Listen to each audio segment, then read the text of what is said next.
MLS Aces Podcast, episode 267. This is your host, Tom Sweezy, and once again, I am joined by Jason Vivang, the man over in the beautiful Chicago skyline back there. Jason, how are you? It's trees. I mean, it's fine. You like trees. That view is actually that view is actually northeast. So like the lake is right there. Okay. And there's trees, but there are no skyline buildings for the I'm gonna most be part. real honest. I have my screen on like half view, so your box is very tiny to me. So that was just a complete assumption. But it is Chicago I don't know why I've never done that. that way. Use the second separate tab. Yeah, that's the thing, right? I I normally usually just switch complete tabs. Like, oh, I need to go look at the FOTMob stats. So for listeners, I work from home. I think I've probably said that before. So I normally have two monitors. I didn't have my monitor set up today for work, and I don't want to set it up. So I only working off one screen right now, which is why Jason and I look like this big to me. And normally I have two big screens, but it's fine. We're going with it. Nice. I use a small laptop that is probably 10 years old, and it half the time, because I usually open a ton of tabs while we do this, it starts like it's going to take off. Like it gets real hot. It's already hot. I use one of these days, this thing just might just explode right during this. I mean, look, it's not today. It went down for the cause. It went down for the cause if today is the day. All right, let's dive into the soccer. We did miss last week's episode, so apologies about that. But Jason, we both were traveling. I just came back from Georgia. I don't know. I think you were upstate New Yorkish. So yeah, it was. Yeah. Yeah. So we're a little refreshed, relaxed, and ready to go. And if you're watching the YouTube, this is really going to bother me with my hat. I'm gonna say that. We took our own international break. Yeah, we took. That's a perfect transition. Jason and I took an international break. We took our own window here. Unlike what Major League Soccer does, they don't take the window. But they did like a weird half window kind of thing. Yeah, I think it's like games that were rescheduled, and then like they had like a handful of games planned. But or whatever. Next year that'll change. Yeah, well, Tata leaked that information, so thank you, Tata, on that one, and thank you, Major League Soccer, on that one. But the USMNT, even though they didn't have any official games as far as Nations League this window, like some other CONCACAF nations, we had two friendlies during this international window, and we won both of them. So a 3-0 win over Uzbekistan and a 4-0 win over Oman. We got to see some USMNT debuts for players like wingback Kevin Paredes, who I don't know why I thought he was already had his first appearance for the US, but apparently not. So congratulations to him. Left back Christopher Lund, who I learned about this past window as a dual national playing for Palermo in the Serie B, as well as attacking midfielder, central midfielder, whatever you want to consider him, Benjamin Kramashi, who's playing obviously down in Inter Miami and who's turned into a stud since the arrival of Lionel Messi. So I guess I don't know how much there is really to break down about these games. Like, we can talk about the games individually. We can talk about the games together. I think first and foremost for me is I'm glad that Greg Berhalter is getting his second start in the second stint as USMNT manager, and he did it against two nations that we would normally not see the U.S. play against, some Asian nations, which is different, but I think a necessary evil in the reality of different areas of the world play soccer differently, and being able to go up against two nations that play in Asia, which has their own challenges and their own strengths and their own weaknesses, and win 7-0 over two games, I'm not upset about. So I'm going to start off there. I don't know if you have any kind of high level thoughts before we get into the games themselves. They're like rated 74th and 75th or something. Yeah. So it's not exactly the best competition, but I'm pretty sure I read somewhere that it was like supposed to be Germany or something, and some scheduling conflicts came up and it switched to these, which I'm just glad they're playing, and I agree Greg Berhalter just coaching again. Yeah. If he's going to be obviously he's like the long-term choice right now. So whether you hate him or love him, whoever listeners, there's very big mixed feelings about Greg. We don't need to get into that, but No. if he's going to be there, it's good that he's there, right? He's good that he's back coaching. High level, I would say I was really impressed with Weah. Again, I just feel like he's always so solid with the U.S. That guy's got wheels, man. He hustles for the ball. He just, I don't know, he finds his space with the U.S. team. I don't see when he's with his club team as often. And obviously that's a little bit different because with club he's typically playing a wing back sort of role, which he kind of did here too. But for the most part, he's more attacking with the U.S. And he's just good. I think if I were to take, one thing away, it's that Timothy Weah still very good. Timothy Weah is still living up to the last name. I think him and Balogun are just Sharpies right now. That's how good I think both of those guys are. And obviously Pepe had a good window.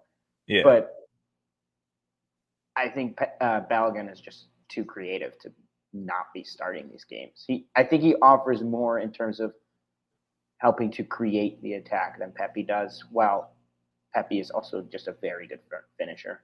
So you're not reading into the cryptic tweets online that apparently a U.S. player went home unhappy from this window due to Berhalter's tactics, and Twitter is just going to make up BS to hate on Greg Berhalter and blah, blah, blah. The fact that we can leave an international window going 7-0 with 2 wins, and we have this fan base that's we didn't do enough. Greg Berhalter didn't do enough. This team didn't do enough. You got 2 wins and you didn't allow a goal. I understand, maybe the Uzbekistan game wasn't the cleanest, wasn't the best, and we scored 2 goals in stoppage time. But what else do you want?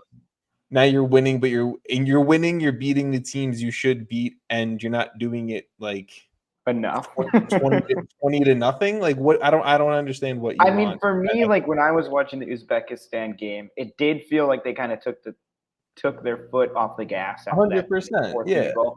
And that's sort of not what you want to see. I want to see these guys competing, playing as hard as they can, obviously all the time. But that's just. I don't know. I don't want to question their competitive level, because obviously it's incredibly high. These guys are the top of the top for our country. So it's kind of stupid to me to be well, they should have won 5-0 and they should have, nonstop attack, just destroyed them. I mean, I think Luca De La Torre coming out affected the game a decent amount. 100%. Not look as good with Tessman.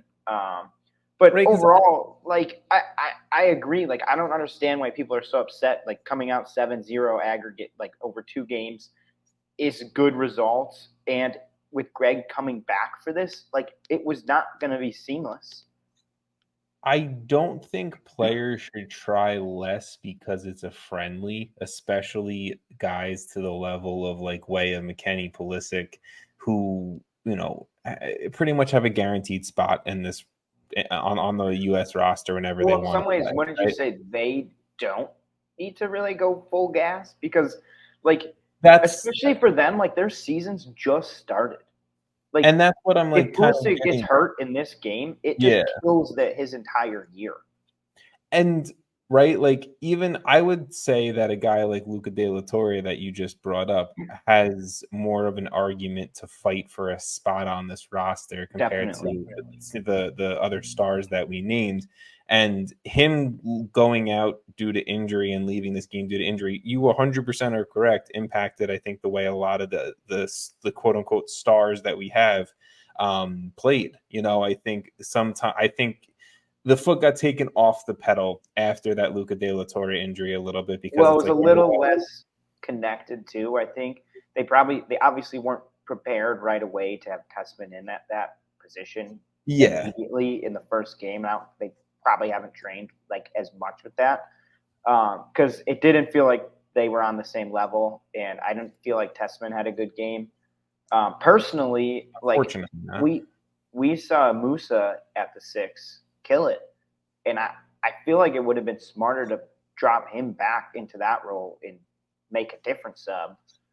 But if I were to like really argue or be upset about anything, like I really can't. Like it's just hard to be like, yeah, we won 7-0 and now I'm upset because of this, and this. And that's like what you were referring to with the Twitter comments, which I just sort of got to the point where I just kind of scroll through them. It's numb. It's just not necessary.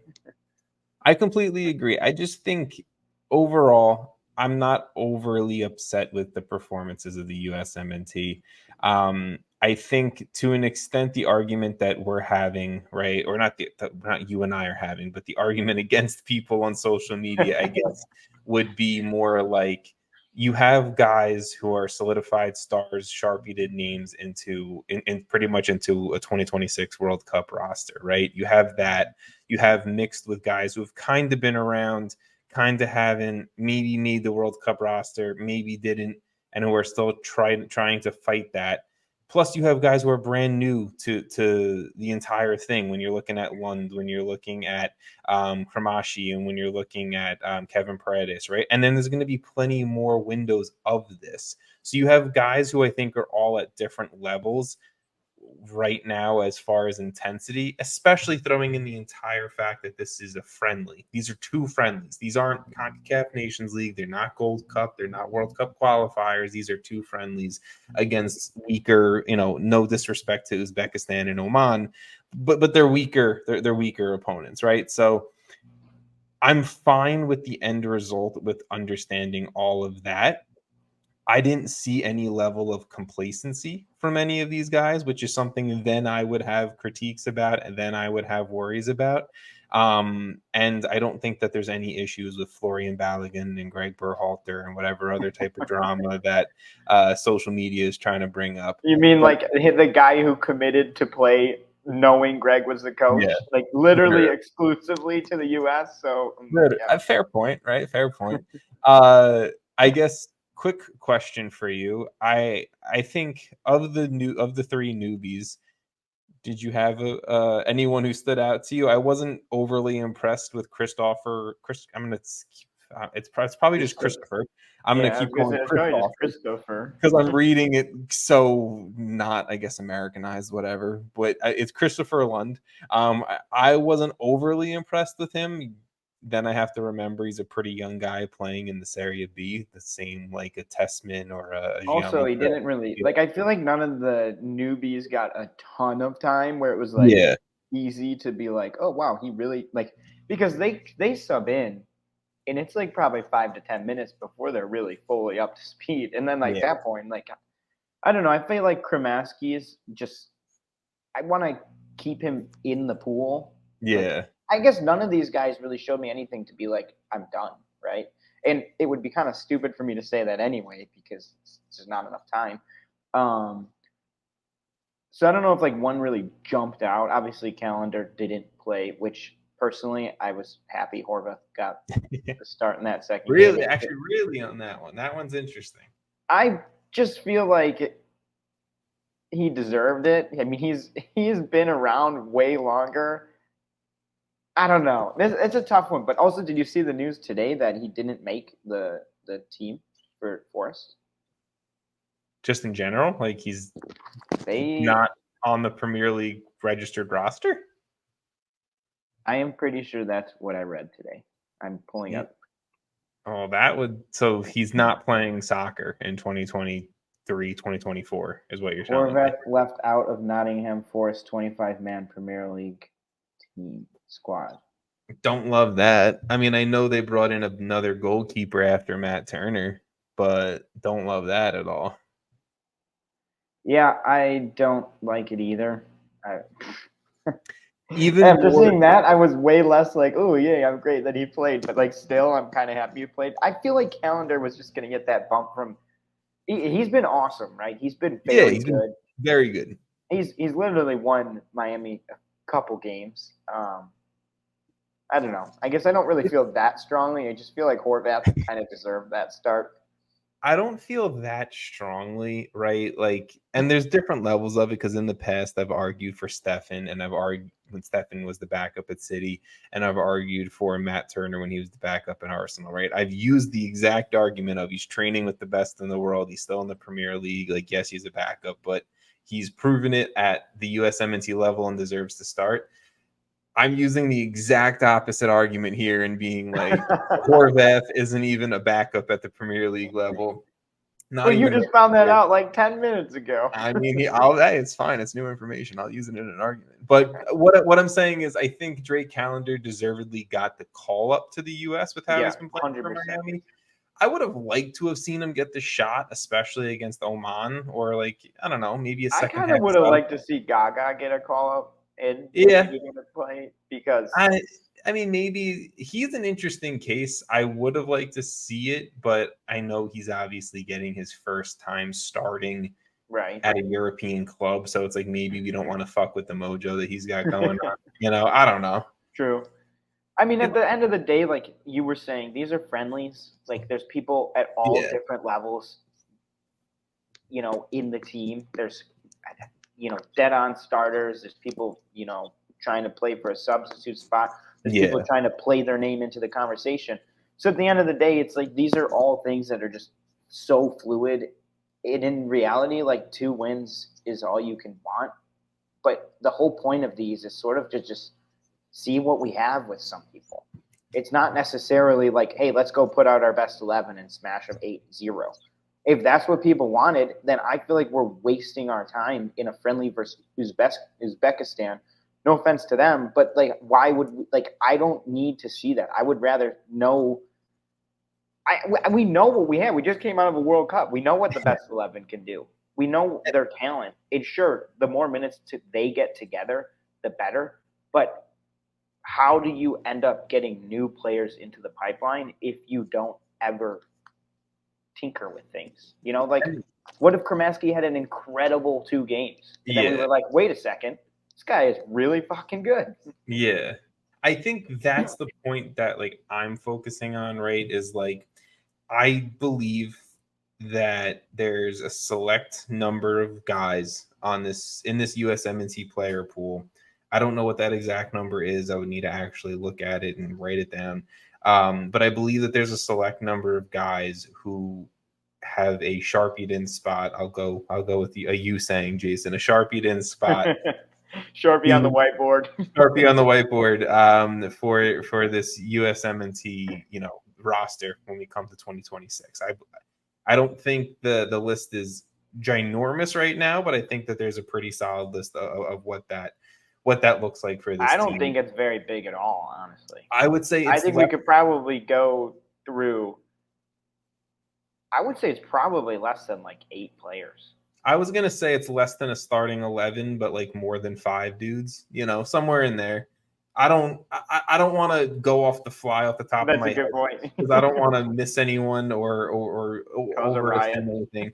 But the larger point of what I'm trying to say is I think those guys who are on that list, maybe a few other names that are the first ones you write down on the whiteboard in the not permanent marker. I want to see what these borderline guys can do playing with them. So I want to see Christopher Lund start at left back and see what he can do connecting with Christian Pulisic on the left wing. This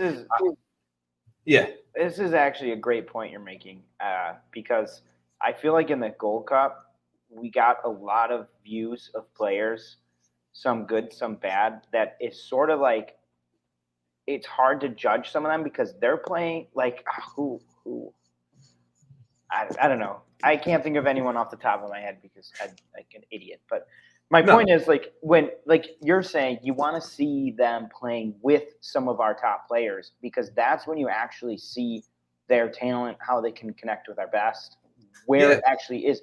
If you put out an entire 11 of backups or backups to backups, sure, it's not going to be as good. It's not going to be as clean because they're not getting as much time together. You need to see players. Let's say you have your best 11 and you have 4 or 3 new players in it or something. Yeah. And that's how you actually get to see what these players can offer and what they can do. to your point that you said before, 2022 with the World Cup is we figured out what we had on this roster, and I do agree with that. Okay, but now I want to see what maybe James Sands at the 6 looks like instead of Tyler Adams. Yeah, it's a good example, James Sands, because he was in the Gold Cup. Exactly. It's like we're taking our opinion of James Sands in the Gold Cup, which is sort of skewed because he's not hitting the ball up to McKennie. He's not hitting the ball to Pulisic or Balogun. It's different. Exactly. It's just he's hitting the ball up to I don't know, man. I don't know.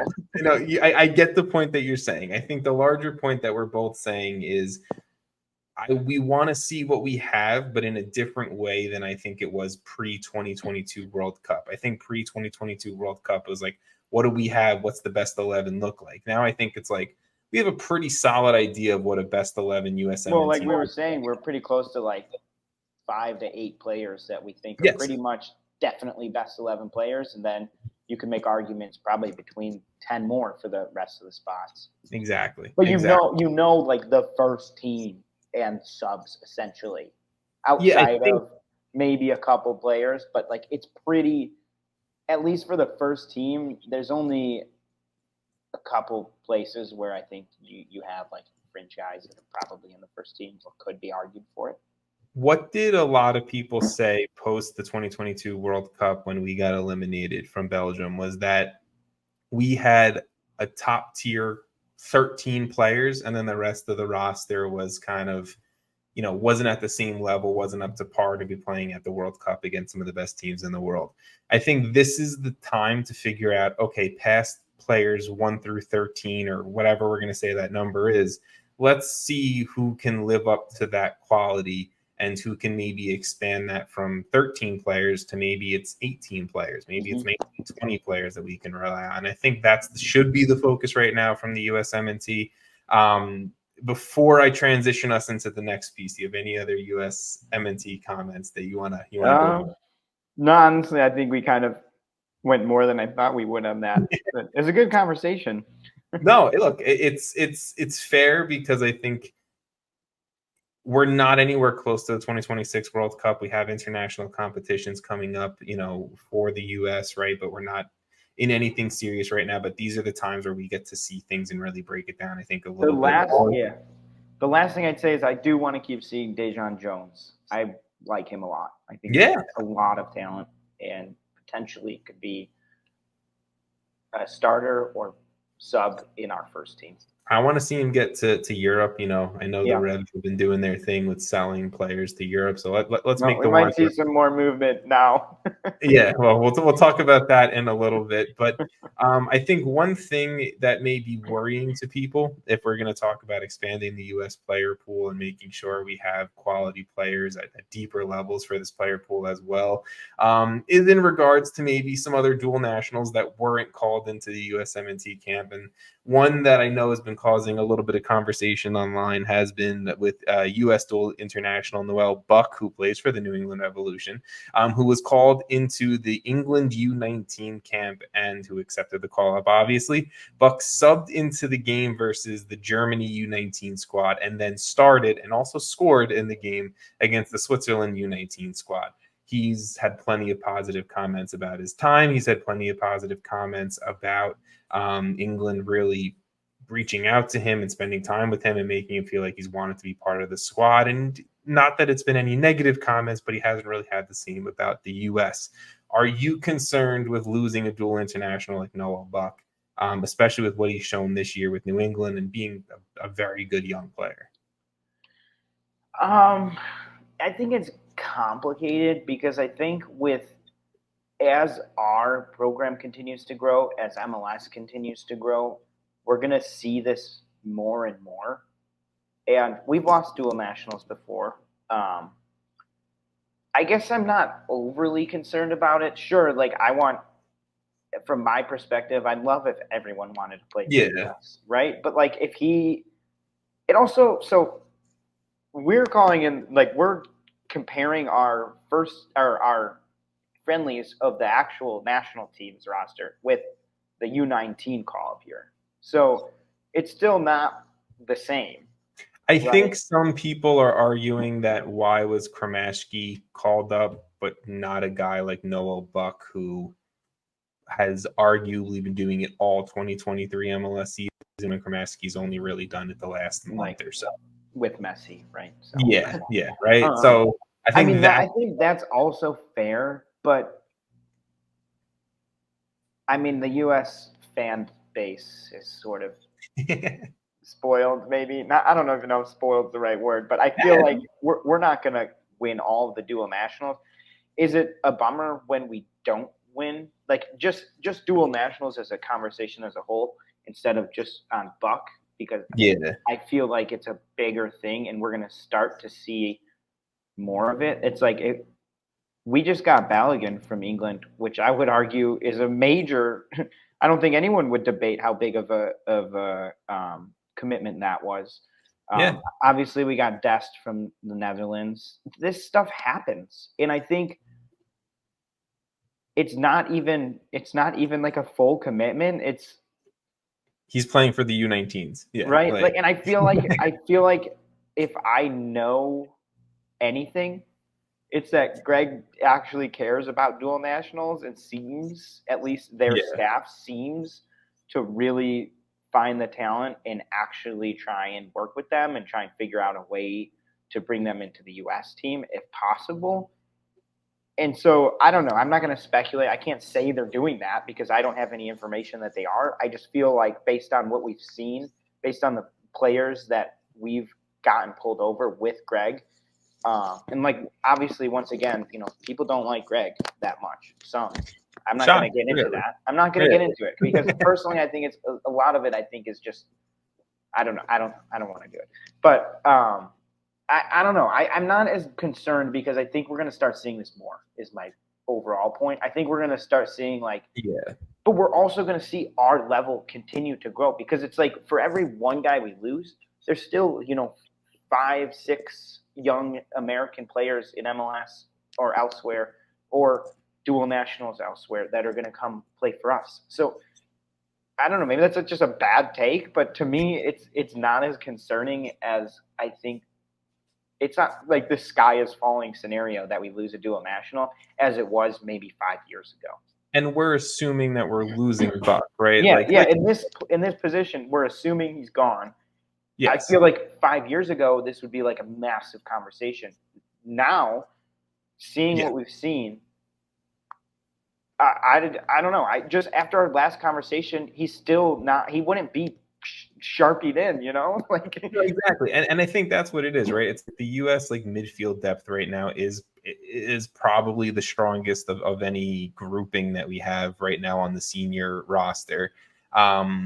This is a U19 call up, so I'm not overly worried that this means Buck's committed to the England. That's even if England's going to want him at the senior national team level, right? That's also England. Also, they're going to have a lot of talent coming through. Yes, so it's like we're just assuming these things, but it's not like England. England has more talent. I think the larger thing that I'm focused on here, right, is because yes, I want the U.S. to have Buck. I want the U.S. to have the largest and talented player pool possible. I think everyone wants that, right? The larger this gets, the more likely this is to happen. Yes, I think the thing that I'm focused on, and like you said, we've had dual nationals before, and Greg Berhalter's done a pretty decent job at acquiring dual nationals, especially some high profile ones like you mentioned. I just think that we haven't lost a dual national to the country, and correct me if I'm wrong, to the country with the profile of an England. We've lost Mexican American dual nationals. Okay, I mean, not with where we are in the world, it's a very prideful thing, and I'm not saying Buck doesn't have pride in England or anything like that. I just think the Mexican American thing is different than losing an English American dual national. Or losing a Balogun who was born over in just whatever. He was born here and raised in Europe, and he doesn't really have the most, I think, growing up American ties, but he clearly has the ties and the pride choosing the United States. Well, Dest is a great example. He played through the youth system of Ajax and Netherlands. Yes. And he still chose well, he played a little bit with us too, but Yeah. mostly was in that system, in the Dutch system, in Ajax's system, and he still chose the U.S. And I think, like, sure, we haven't lost someone to the profile of England, but we have gained players from the profiles of England. But that's what I'm saying is I think now the U.S. fan point of view and maybe even the U.S. player and coach point of view is like we've gotten all of these guys who maybe weren't going to make the Netherlands full team or the English full team or whatever it may be. We got guys who weren't going to make the Mexican full team. Okay, we lost a kid to El Tree. Okay, fine, it is what it is because like. I mean, I remember us being pretty upset when was it Jonathan Gonzalez? Yes, Jonathan Gonzalez, yes. When he picked Mexico over us. And yeah, look at it now. Like I remember that pretty much, like the timing of that, and everyone was like, man, this is brutal. Like this is our guy. We really 100%. And I think us as a soccer nation is not past the level of a Jonathan Gonzalez, because I think that's disrespectful to him, but past the level of worrying about every single dual national.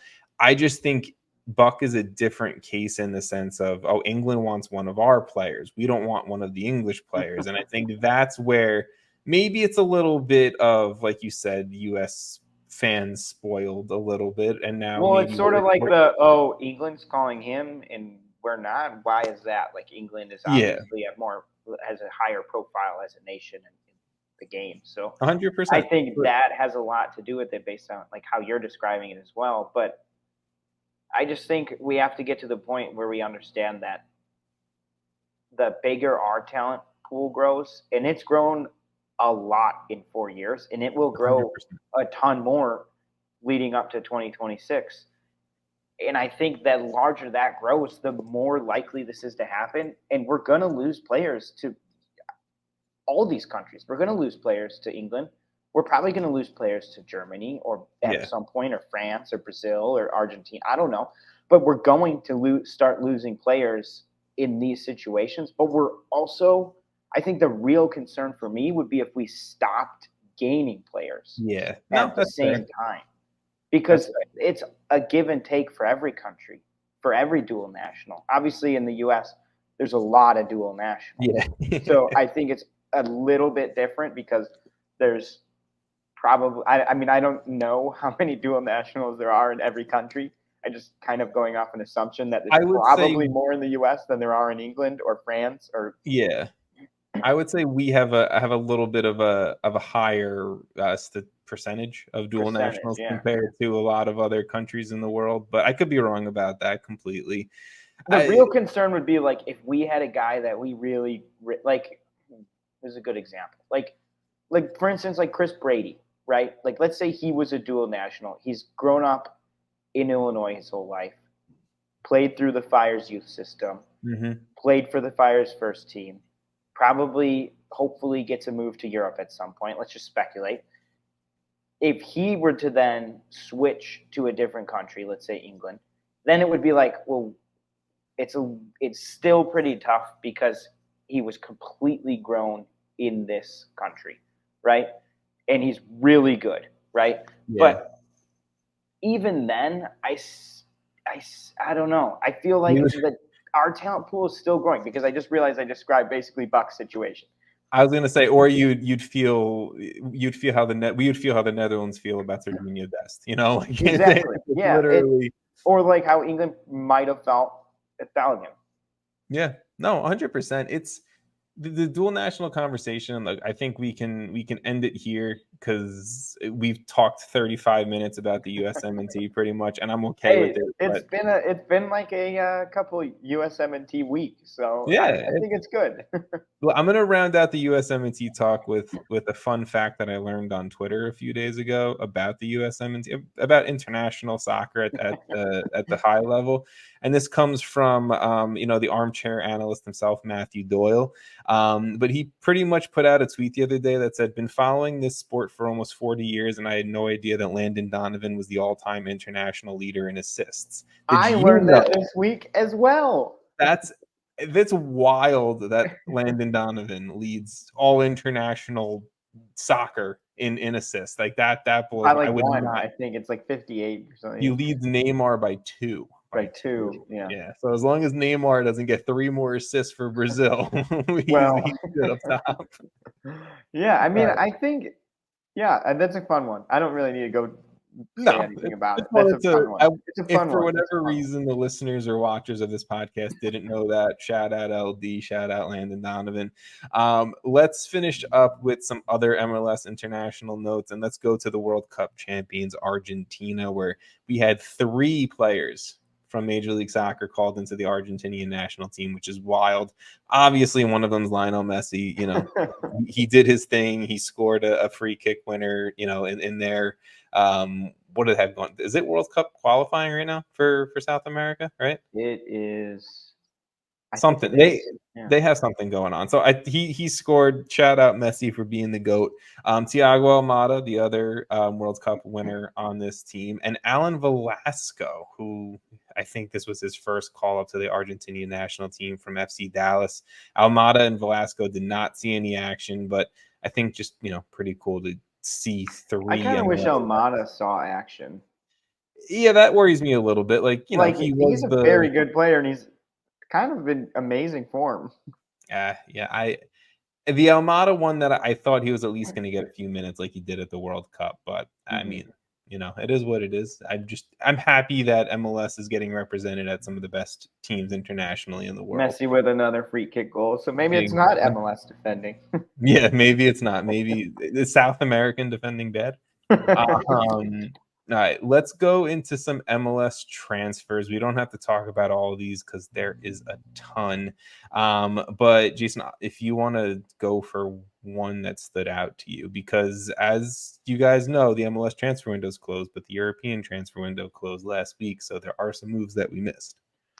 I'd like to start with Caden Clark. I know I brought it up to you earlier, but I think so. He is moving to Minnesota United. It sounds like it's at the end of the year or in the winter. Yeah, 2024. 2024 winter? Well, I'm sorry.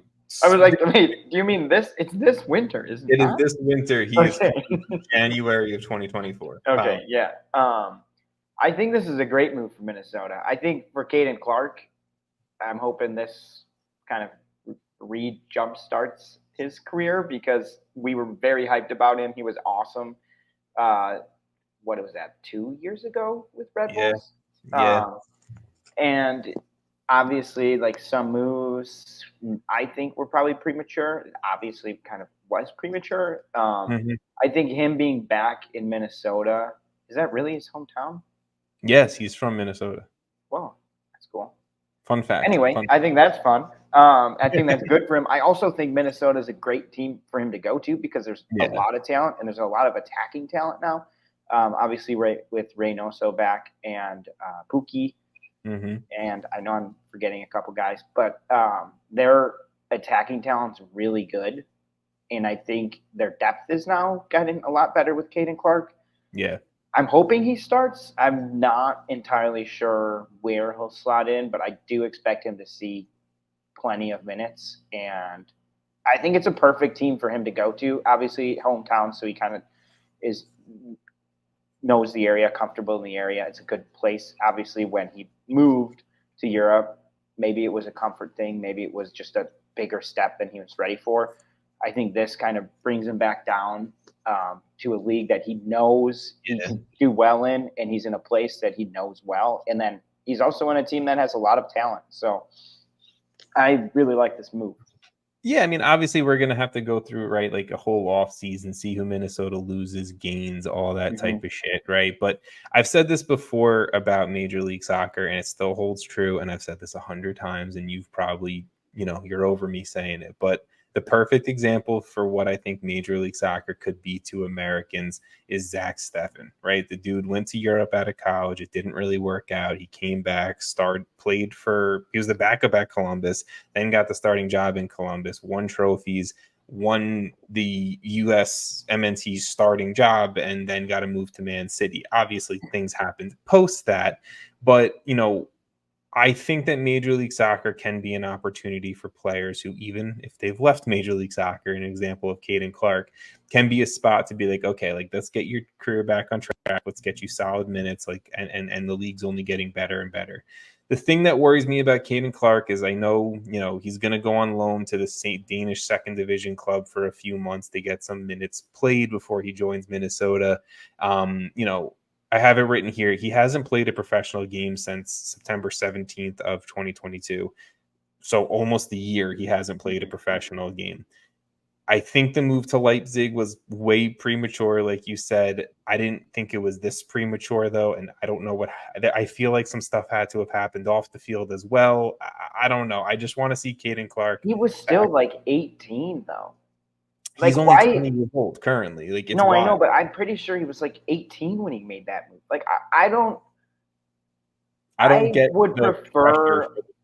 Yeah, like I would like. What was Adams when he moved? Because I kind of disagree with the Zach Steffen take. I think Adams is a better example of what MLS can do for an American because he kind of grew up in that system, same system as Clark.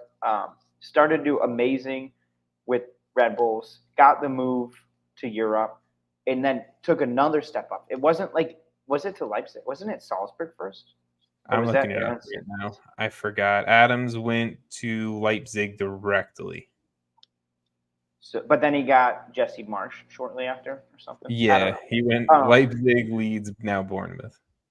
So I think that is maybe a better example. Or Aronson, but Aronson's kind of in a weird spot currently. I'm saying as a different yes, Caden Clark's probably a closer example to those guys as he was a. But I think Adams went later. I feel like he was a little bit older. I think Adams was like 21 or something like that. I feel like MLS should try and do a better. Like obviously these guys want these dream moves, right? Like Gaga going to Chelsea. Personally, I would have preferred him to stay with the Fire another year. Obviously, Brady's really good, so it's not, all is not lost because I think Brady waiting another year to get any playing time would have been kind of brutal for his career. So that's a little bit of a weirder situation, but I feel like that profile of a player, Pepe is probably a good example. Like, just play another season, do it again, and then go. Like, I feel like a lot of the problems I have when, like, an American goes from MLS to Europe and it's a high-profile move, I think the jump. Oh, Reynolds. Reynolds is a great example. To me, I feel like that is the perfect example where it's like, this is cool. As an American fan, I like to see a guy go from Dallas to Roma, but it's too big of a jump or it's too early of a jump because I think a lot of times we're talking about these moves in the moment, and I feel like I bring it up all the time. Like, I don't always want to see that. I would almost rather see like DK. If DK never got hurt, which is like a big if, but he went from Orlando to was it like West Brom, and he was killing it. Obviously, injuries kind of derailed that whole thing. But that's a good spot to go. And then you step up into the Premier League, I think. And that doesn't work for everyone. Not Pulisic's a bad example. But, like, that's not always how it works. But I do think we often see these moves where it's like, wow, that's an awesome move. But in a year, it's not there. Matt Turner goes to Arsenal. That's like a dream move for him. So I get it. But he's not at Arsenal anymore. What if he just went straight to Nottingham? True. But what if we're not talking about an 18, 19, 20-year-old. At that point, you're talking about a 28-year-old goalkeeper. Right. He wanted to, like, get that bucket list sort of type move. And then probably. But I guess that's not as great of an – he's also a goalie, so his prime is a little bit longer. Yeah. But I don't want – like, I feel like that type of thing where, like, they go to a big team, like Gaga goes to Chelsea, sits on the bench, gets loaned or whatever, and now is no longer there. I feel like that's just a waste of time. And I don't think Caden Clark is necessarily falling into this bucket because I think, like you're saying, maybe something else kind of influenced that whole situation. But I don't always love these movies. Like, long story short, because I just feel like I just talked for like 10 minutes. No. I don't think MLS should be pushing, or these Americans should be young Americans that are, I don't know, 17, 18, 19, 20. Maybe once you get to 21, it's fine. I don't know. It's not a cold cutoff because everyone's different. Everyone's different confidence levels. But I feel like there's points where it's like, why make this move? I think Reynolds is the perfect example. I think Reynolds is a great example, and I think Caden Clark is going to turn himself into a perfect example of it because I have faith that talent-wise he can get back playing good soccer in Major League Soccer. I think he could have a really good career in Europe still. Like, yes, like you're saying, he's still 20. If he plays 2 more seasons with Minnesota and he's awesome, he gets another move to Europe, he's way more equipped at that point.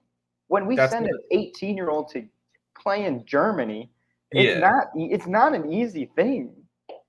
It's the point of I would rather see Jesus Ferreira move now compared to when Ricardo Pepi got moved. It's like to your point, which I think is 100% correct. I don't think there's a necessary age. I think if you've been doing it for 3 seasons and you've been doing it starting at 16 and you got sold at 19, but you consistently have been a great player for 3 years, make the move. I don't give a shit. Well, but I think everyone's going to be different. The age is less important. Yes. More of he had an amazing. Well, I keep going back to Reynolds because I think he's the epitome of the question. You had an amazing 6 months, Brian Reynolds. Yeah, you had like an amazing half season. Let's go to make a massive, $15 million move to Roma. That is too soon, and it go in like the level of play. Like I love MLS, we all do, but the level of play isn't the same. So it's another step up, as well as he's only been doing it for 6 months. I think let him do it for a year. Let him do it for 2 years. Look, if Brian Reynolds was the best right back in Major League Soccer for 2 seasons, I would say, okay, you know what? Go make that move to Roma. Like, go prove it. Go prove that you can do it because I think you can do it. If he was arguably the best right back, second best right back, whatever you want to say in Major League Soccer during that time. Brian Reynolds was the Reggie Cannon replacement, and Reggie Cannon got sold, and Reynolds comes in for, I don't even think it was a full 6 months, and he gets sold to Roma, right? Because of his size, because of what he was doing and all that stuff. So it's a perfect case. I think what I can say for both of us here in the terms of Caden Clark is we're happy he's back in Major League Soccer. Hopefully. I feel like this started as Caden Clark and it just spiraled. That's how our conversations go. I think we're just hoping he can come back. He can be a consistent starter, great player for Minnesota. And then if you know what, he's 22 and he gets that move back to Europe and he's been sick for Minnesota, then good for you. But you want to see it consistently. And I think that's a regain your form with Minnesota. Yeah. Do what you can do. We know you can do it. Yep. And get that move again. And I think that's totally a possibility. And I think that's sort of the goal. I'm going to run through some moves here pretty quickly so we can get to some other stuff going on because we are going long on these topics, but I'm enjoying the conversation. So really quickly for some MLS transfers, LAFC have sent out center back Mamadou Fall on loan to Spain once again. This time he's going to go to Barcelona, where he'll be featuring for their youth side that plays in the Spanish third division. The 20-year-old center back was on loan last season before coming back, and I guess currently this season before coming back for a few games to LAFC. He was on loan for Villarreal, where he did make 2 appearances for the first team, but 25 appearances for Villarreal B while on loan. So he's going back to Spain, a place that he knows at this point. Orlando City, they have sold the DP striker and Erkin Kara to Turkish Super League side Samsunspor. The 27-year-old Austrian international won the 2022 U.S. Open Cup with Orlando, and then in his 53 career games there, he scored 18 goals and 5 assists. I won't speak for Jason, but I'll speak in my own personal terms of I don't think Kara was ever a great DP signing for that club, especially after DK. And I mean, look, you have Duncan McGuire. Just stick with the super draft. Hey, I remember when Kara got signed, we had a whole conversation about what we thought was going to happen, and I think in the end it was probably pretty disappointing. Yeah, I mean, look, Kyle Larin, Daryl DK, Duncan McGuire, just stick with super draft signings, and you guys will be They fine. know their striker super draft. They know their NCAA strikers pretty well. Speaking of strikers, NCAA NYCFC have loan striker Gabe Segal to the Israeli Premier League side Hapoel Tel Aviv FC for the rest of the 2023 season. The 22-year-old American scored 3 goals across all competitions between NYCFC and NYCFC 2 this season. The Columbus Crew, they waived winger Luis Diaz, the Costa Rican international winger, won the 2020 MLS Cup and 2021 Campeones Cup with the Crew. This season, he only had 80 minutes played under Wilfred Nancy. Understand why they waived him, and the Colorado Rapids have picked him up off waivers. DC United, they have loaned out 18-year-old American winger Christian Fletcher to Swansea City's U21 side for the remainder of the season. Fletcher had 2 assists and 305 minutes played this season under Wayne Rooney across all competitions. And the last pretty decent move is that the LA Galaxy have sold longtime homegrown attacking midfielder Efrain Alvarez to Liga MX side Club Tijuana. The 21-year-old Mexican international has played 104 games for the Galaxy since 2019, and in those games, he's scored 8 goals and had 18 assists. Alvarez also has an additional 20 games played for the Galaxy too, where he scored 13 goals and 4 assists and was USL Championship Player of the Year for the season that he played down in the American Second Division. Obviously, a few years ago when Zlatan was on the team, Zlatan called Alvarez the best, I think, young player in the league. So there's some high praise there for the young Mexican, and I don't think he ever really broke into the first team the way we expected him to after being on like U22 list after U22 list. But The guy broke into MLS with a bang, though. Wasn't it him who just sprang onto the scene with like a goal and assist or something like in this first game? He was the OG dual national we lost. Efrain Alvarez was the OG, Mexican American we wanted to play. I feel like Jonathan Gonzalez was still the OG. I think Efrain was before him, bro. Before him? I think so. He's been around since he's been like 16 years old, and that's the wild part. That is crazy. Yeah, I mean 104 games. Yeah. And he's 21, so it's an additional 20 with LA Galaxy too. Let's a lot of games. Let's talk MLS coaching carousel, because there's been some interesting shit going on as far as MLS coaching this past 2 weeks. There's been 2 more coaches that have hit the MLS chopping block here. The Colorado Rapids and Robin Fraser have parted ways, as well as Bruce Arena resigning from his managerial job at the New England Revolution. Let's quickly go through Colorado, because I feel like that's the consensus, easy understanding here. Oh, they fired him. No way.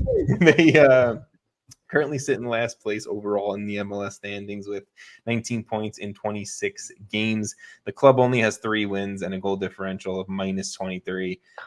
Fraser took over the gig in summer of 2019, and now he's managed 129 games for the club, winning 46, drawing 35, and losing 48, which honestly isn't that bad of a record as I assumed it was going to be. Personally, I really like Robin Fraser, and I think he has the potential of being a very good manager. I just think the Colorado Rapids front office gives 0 support to a coach in general. That's just my thought. So I'm sad. I think we need to get Yappy out of there. My guy. Your guy. No, I don't like it down there.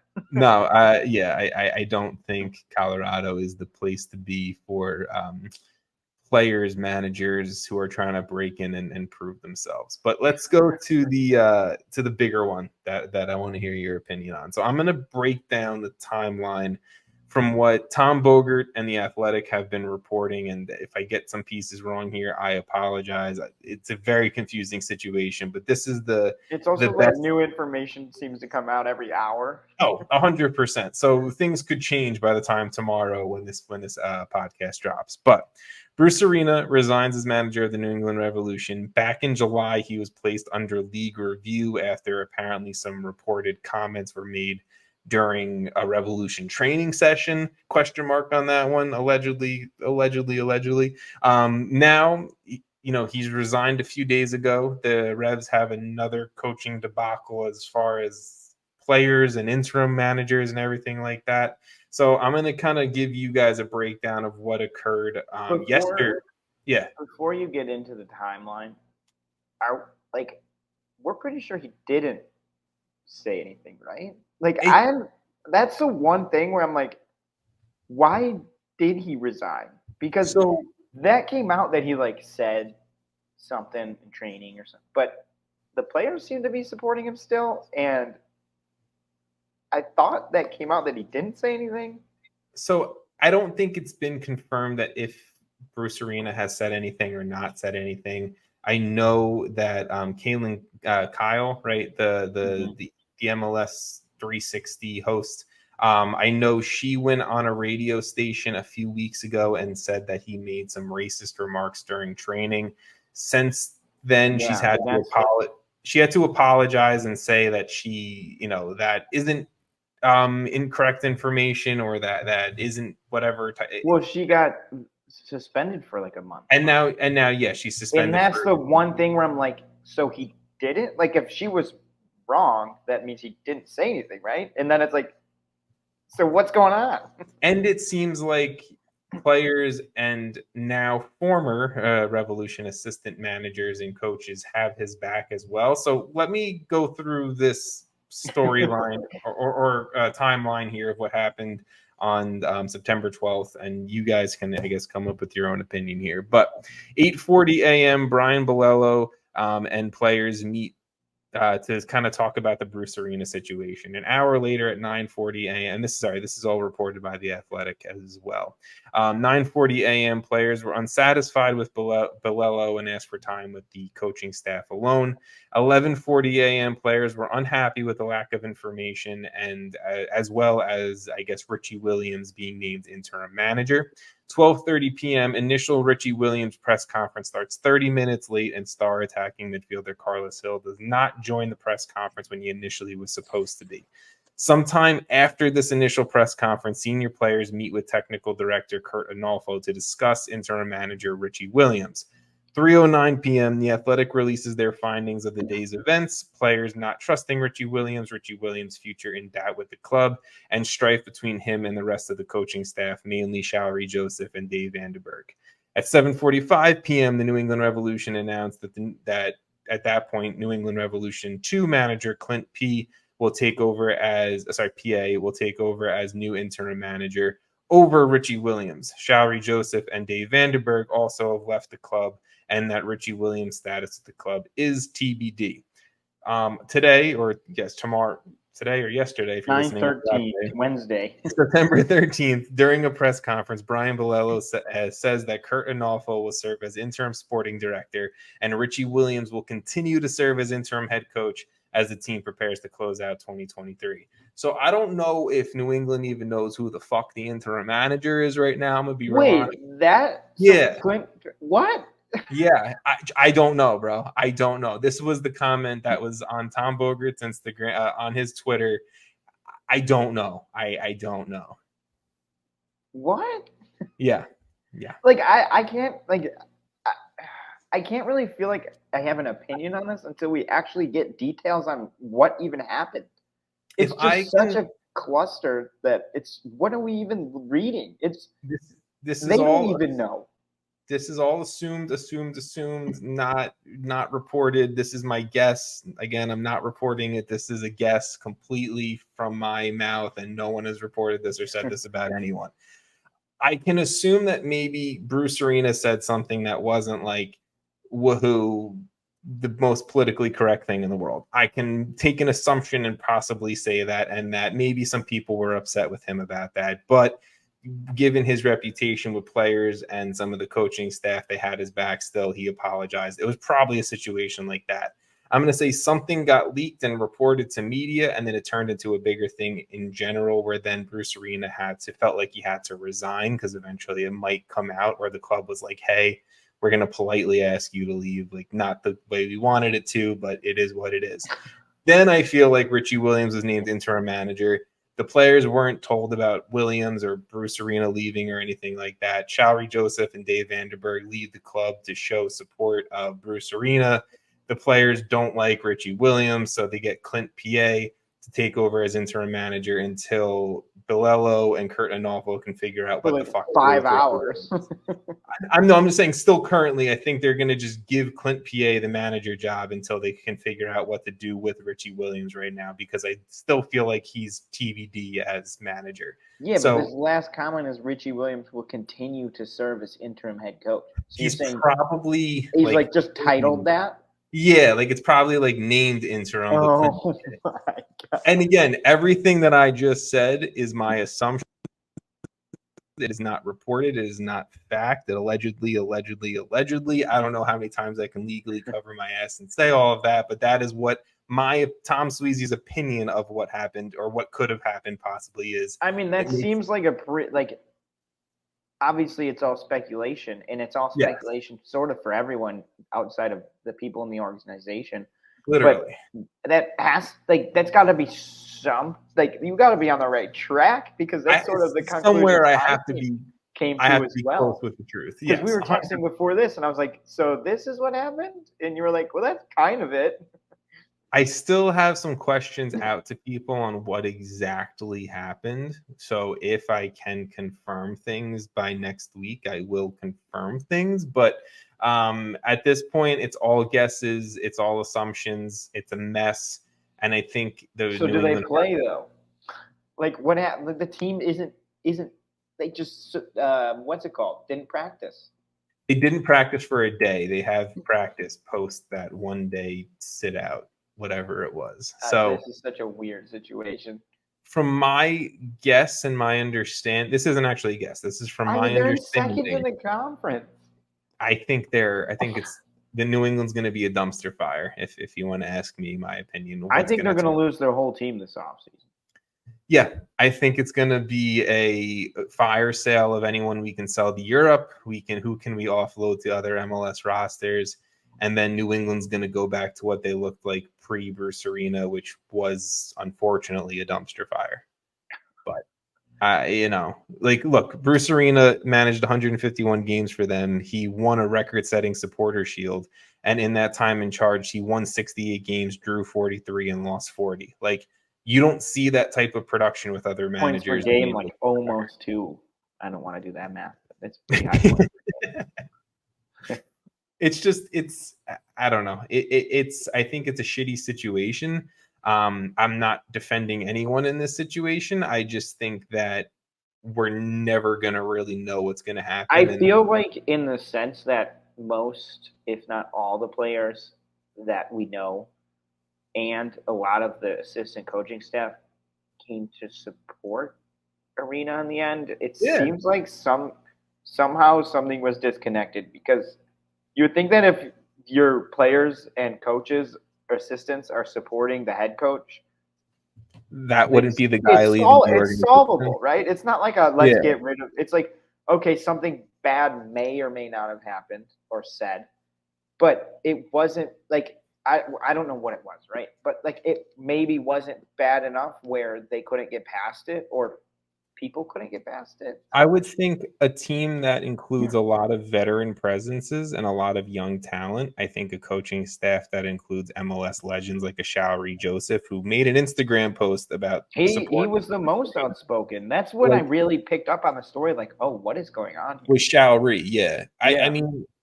I think you have a wide variety of players and coaches and probably front office staff on that team, and it didn't seem like Bruce Arena needed to step down, but I guess the New England front office made their decisions or had conversations with Bruce in private, and he made his decision as well to step down. Maybe he said, "Fuck this, I'm going home." But I think no matter what, it was I think he's still their coach if none of this happens, right? I feel like it was influence for him to step down, and I don't know that for sure. Like, right, you're saying allegedly, but in my mind, he's not just stepping down with all the support of his team and assistants. If someone isn't kind of pushing him to this route. I can agree. I can fully agree on that. I think over the course of the rest of this season and this upcoming off season, we're gonna see some information trickle out about all of this, as well as I think being able to assume some things based off maybe some roster moves and everything like that happens. So that like whoever plays them in the first round has like a sneaky good matchup.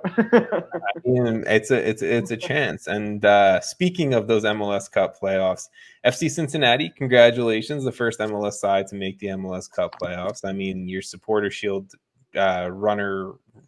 Not runners up, Supporter Shield front runners is the word I was going for. Yeah, favorites right now.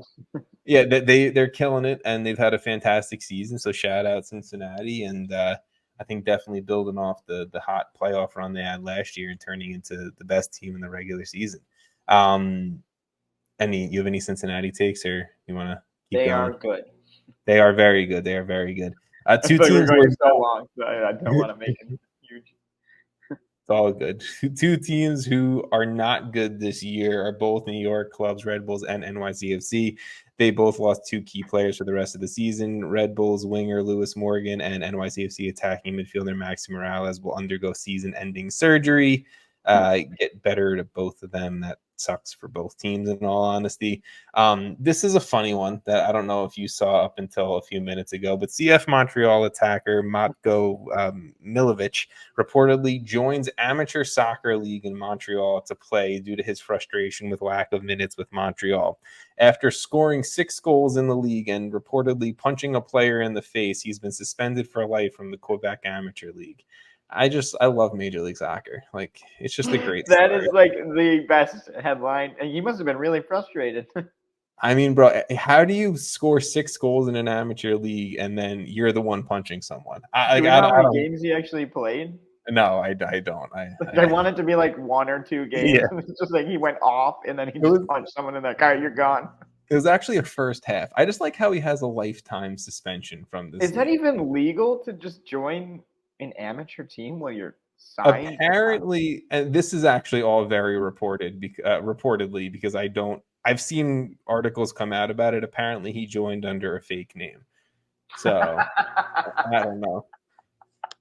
I like to think he put on like a fake mustache too and was just like walking around like an eye patch.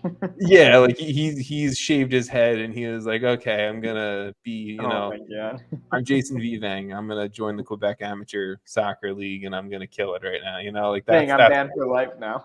Yeah, shit. All right. We're gonna skip past MLS Matchday 31 just due to length of episode right now. Yeah, sorry, teams that did well. It wasn't like a middle. It was like a half match week, right? Yeah, like I can pretty much give very high level storylines. Miami won without Messi. Portland pulls off upset win over LAFC to get back in the playoff race. DC and San Jose have a 0-0 draw. San Jose keeper Daniel makes 8 saves.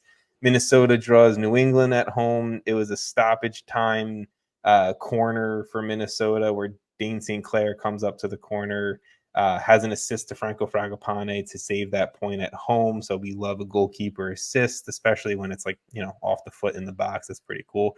And then Galaxy come back to draw St. Louis late at home. Billy Sharp, shout out 37-year-old Billy Sharp with 2 goals and 4 Galaxy appearances. He scored the late goal for LA to tie things up 2-2 to save that point as well. So that was match day 31 there, folks. That was my quick rundown of the week. Jason, let's go to match day 32 this upcoming weekend. There's a lot of games. There's a lot of playoff implication games going on. Is there a game or two that stands out to you? You can even give me one from each conference if you want. However you want to break this down, I'm going to follow your lead, okay? Yeah, I think it kind of goes without saying. It's probably the easy choice, but I feel like Atlanta versus Inter Miami is another big game. Obviously, for many reasons, we're still kind of tracking Miami, seeing where they're going to go with this. Messi watch 2023. Well, I mean, it's not even just Messi watch at this point. It's like playoff watch maybe because they're only 6 points out from DC. They have 2 games over DC though, or under, I guess. They've played 2 less games. Yes. So theoretically, they like I feel like last time 2 weeks ago when we were on this, I was like, I don't think they make the playoffs. And I don't feel like they've been exceptional in that time. They haven't lost the game. Didn't they draw, though? They drew and then won? They drew 0-0 to Nashville, but they have not lost the game. And then they won. So,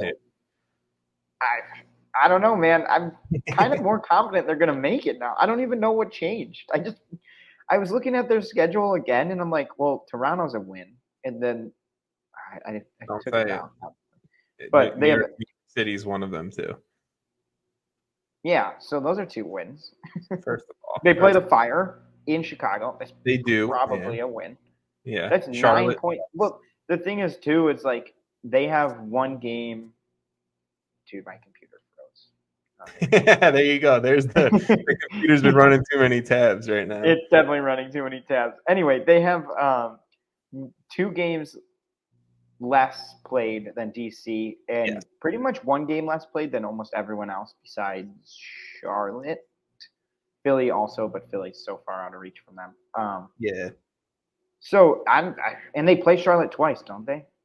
They do play. They finish up the season with back-to-back games against Charlotte. So like, it's totally within reach now. So I can confirm from sources. This I can confirm, and this I can say sources. I fed you into this one. Thank you. I appreciate that. That right now, the focus for the Inter Miami squad is a dual focus between the U.S. Open Cup final and an MLS Cup playoff berth, I guess. The sources have told me that another cup would be massive, but that they believe that they have enough talent / depth to do both, of winning a U.S. Open Cup final and push and make the MLS Cup playoffs. So, I mean, I trust my source, and I think that they're not incorrect thinking about. Hey, maybe they get New England in the first round. maybe sneaky playing game right there. I don't know. I'll go for a random game here. I think, honestly, I do like the 3rd place Orlando City hosting 5th place Columbus Crew. It's only a 2-point difference. I think these are 2 of the hottest teams right now in the Eastern Conference, and I think the top 3 in the East could be up for grabs down to the last match day of the season. I don't know. I think this is a lot of fun. I think Orlando City's playing some great soccer. I think Columbus might have the best attack in Major League Soccer still, and that's even with losing Lucas Zelarayan, which is crazy to even think that they'd still be at this point. I don't know. I'm very hopeful. I think with this matchup is going to have a ton of fireworks this weekend. I think 2 through 5 in the Eastern Conference is the most interesting final kind of storyline as we go through here towards 100%. And this is also a storyline this weekend that includes an El Tráfico matchup of LAFC hosting the LA Galaxy, where there's a 10-point difference between the 2 clubs, but that's not extremely awful. I mean, it's El Tráfico, so it's going to be entertaining. Exactly. That's why you go and watch that game. I think if I were to say one more in the Western Conference, Austin in 10th versus Portland in 11th, both on 33 points, I think is like a sneaky, interesting game to see if either of those teams can break into the playoffs. Dallas sits out 34 in 9th, and then there's Kansas City right below them in on 32. But like that has a lot of implications for those teams. Obviously, other results matter as well towards the end of the season, but whether whoever wins that, I think the loser is very, very low. Like I feel like the percentage of what one of those teams will make the playoffs right now is pretty even, but the winner is going to skyrocket over the loser. The fun thing about and they both might miss it still. No, 100%, right? And that's what I was going to say. The fun thing about that matchup, about I think a handful, more than a handful, mostly every other matchup you can see on the schedule for this upcoming weekend, and pretty much every matchup we're going to see for the rest of this MLS season, is that MLS Cup playoff implications are on the line every single game, every single matchup, every single goal. Unless you're Colorado. Unless you're Colorado or Toronto. Yeah, I mean, I was looking at Colorado though. They're on 19 points. No one is even on 20 in their conference. It's not good. So what I just want to finish up this episode with, if you guys want to stay up to date with what all these implications mean and storylines going on, and maybe more news about some of the storylines we talked about today, is all you have to do is follow us, right? All you have to do is listen to this podcast, catch it every single. I fixed it.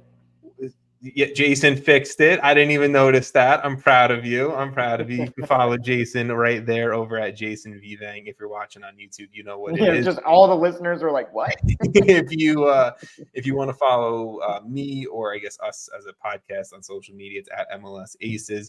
MLS Aces on YouTube, Spotify, wherever you get your podcast, wherever you want to watch the show, we are there. You can subscribe to it, like it, give us comments, reviews, all that fun stuff. But we're an hour 15 into this. I'm going to let you guys go. Jason, I'm going to let you go. We'll get out of here. Enjoy some MLS, and we'll catch you guys next week.